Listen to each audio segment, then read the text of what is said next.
Thanks very much for staying with us. Time now for Eye on Africa with me, Georgia Calvin-Smith. Tonight, both the mother of a nation and a formidable figure in the anti-apartheid struggle, Winnie Mandela, passes away aged 81. We take a look at her complex legacy. Also, Ethiopia's Prime Minister promises to push through democratic reforms in an effort to end years of unrest. And both candidates in the race for Sierra Leone's presidential runoff say that they're still confident of victory. The count still underway for ballots cast over the weekend for Julius Maada Bio or Samura Kamara. But first, aged 81, South African anti-apartheid activist Winne Madikezala-Mandela passed away in Johannesburg on Monday. She was the second wife of Nelson Mandela and fought fiercely against white minority rule throughout the 27 years he was imprisoned. She was also beaten and tortured because of her activism, and her treatment at the hands of authorities radicalised her approach to the struggle. She was a complex and controversial woman who represented the many sides of her nation. From the mother of the nation to a tarnished reputation, Winnie Mandela-Mandela's life saw both revolution and run-ins with South African authorities during and after apartheid.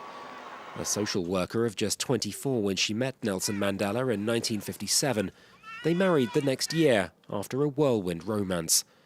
She brought an energy to his cause, one that endured throughout his incarceration on Robben Island, as she refused to buckle under detention or intimidation.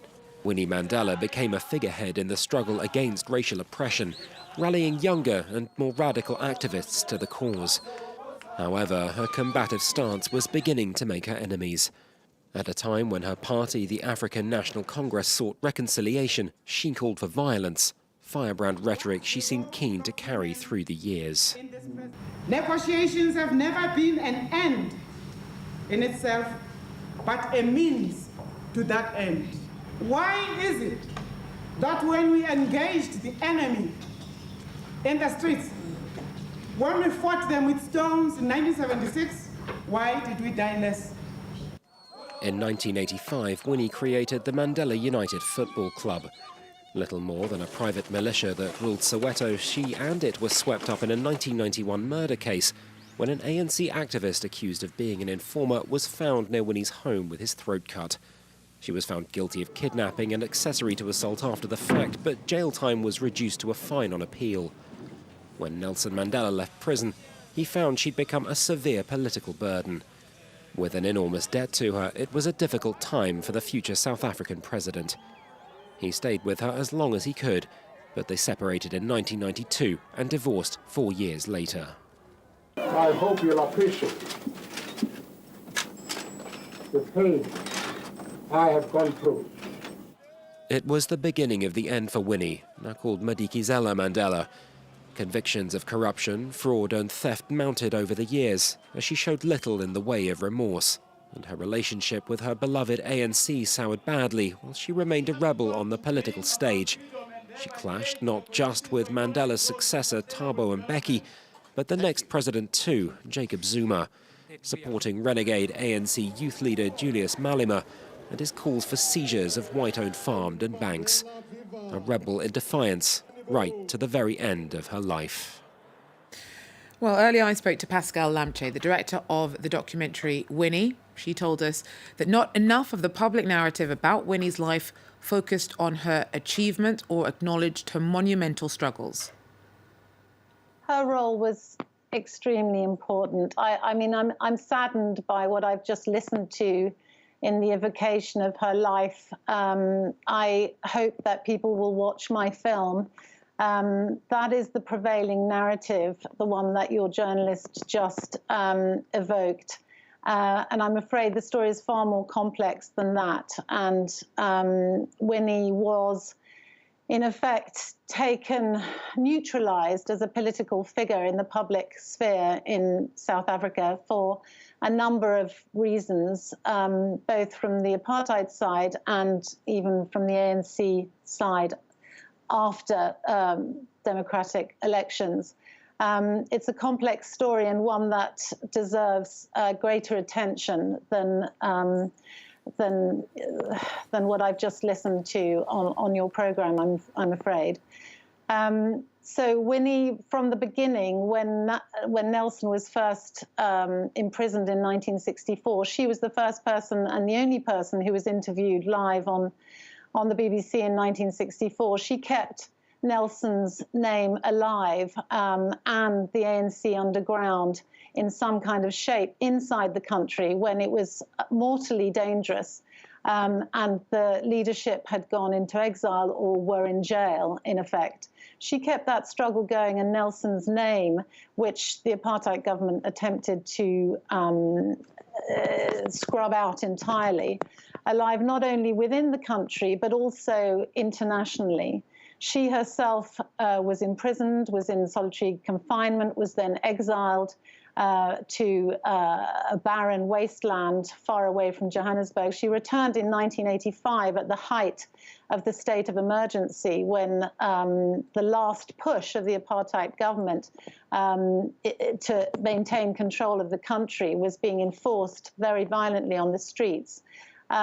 She was a military leader of the underground ANC, the military wing of the ANC, Umkhonto we Sizwe. And it was as that military commander that she acted. And the football club, as was described in your program, was in fact a front, not for a private militia, but for the ANC's military wing, Umkhonto we Sizwe, and the operations that they were leading inside the country at an incredibly violent time.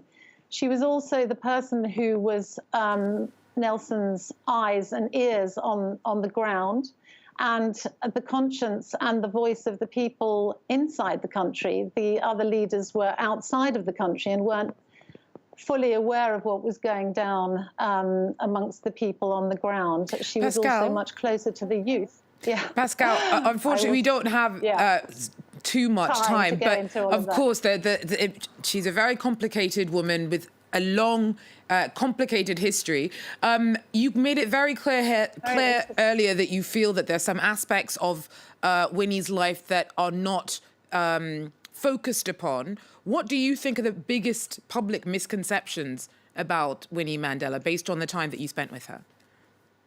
Well, her daughter articulates it very well in the film, Zinzi Mandela. She says her father became a saint and her mother became the sinner. It was a sort of simplified black and white situation in which all the difficulties involved and all the violence involved in liberating the country were attached to the woman in the picture, when in fact together they were an important political force and should have stayed together. And there were many forces that attempted and succeeded in separating them, in divorcing them, and ensuring that she, who represented the left wing of the ANC, would be silenced. And I think that was a great shame. Pascal Lamche there with me a little earlier on. Now in Sierra Leone, the wait continues for the count of the runoff presidential vote. It was held over the weekend after facing a delay due to a complaint of fraud lodged by a member of the ruling APC party. Both its candidate, Samura Kamara, and opposition leader, Julius Maada Bio, say they feel confident. Our team brings us more from Freetown. I'm at the Wellington Tally Centre in the east of the capital, Freetown. It's one of 5 tally centres across the country where tallying has since resumed this evening. It was suspended momentarily after the heads of the political parties contesting the election runoff were in disagreement at how the votes should be tallied. They've since come to an agreement which is a sort of compromise between the old system and an Excel spreadsheet following a negotiation between the election party observer heads as well as the political party heads themselves. They've now since publicly agreed to accept any result that comes after the results are announced by the National Electoral Commission. I think it provides security, it provides assurances, it also provides confidence that there's a greater transparency as before. If it is a free and fair election, and I think it is the process of tallying is transparent and above board, we accept the result. The changes to the way the votes are tallied has resulted in a delay in the National Electoral Commission releasing the final results, and it will now be released within the next 48 hours. Well, Ethiopia's new Prime Minister took his oath of office on Monday. Abiye Ahmed's the first Oromo to occupy the post. He's promised to push through reforms in an effort to end 3 years of unrest, largely fueled by a sense of political marginalisation amongst his ethnic group. In the south of the country, violence blamed on the army pushed entire villages of Oromo to cross into Kenya in March. Our team reports. Another convoy pulls up to the village of Sololo. For 3 weeks, this has been one of 2 informal camps flooded with Ethiopians. The UN Refugee Agency, UNHCR, has to manage the influx of 10,000 people. We're encouraging them to register because they cannot get food or other necessities, or other agencies cannot help them without being registered. But registration takes time. Kebeli arrived in Kenya 8 days ago, but she's just received her ration card. She has no shelter yet and lives with another family, along with her husband and 6 children. They fled their village when they heard the army fire on a neighboring town. We had to walk here from Ethiopia. At night, we slept in the bush. We didn't have food. We could drink water thanks to the ponds. When we got here, we were exhausted. Still, unlike others, she managed to escape with her family. Under this tree, a Red Cross staffer lends his phone to refugees. Many are trying to contact relatives in Ethiopia to get more information. Once they know that the situation back home is safe, so they can make their own decision. But we cannot tell them to go back or to stay. At the same time, several hundred people wait for tarps and blankets distributed by the Kenyan Red Cross. Kebeli and her husband finally have the means to build a shelter here. But the election of the new prime minister could change their situation again. We are very happy with this election. We will wait to see what people say about returning to Ethiopia. If the situation is calm, we will consider. We will stay a few days in Kenya before making a decision. Like Kebeli and her family, many here wish to return to Ethiopia but are hesitant. For its part, Kenya, which hosts 500,000 refugees, doesn't want this camp to become permanent. Well, that's it for Eye on Africa. Thanks for joining us. Take care.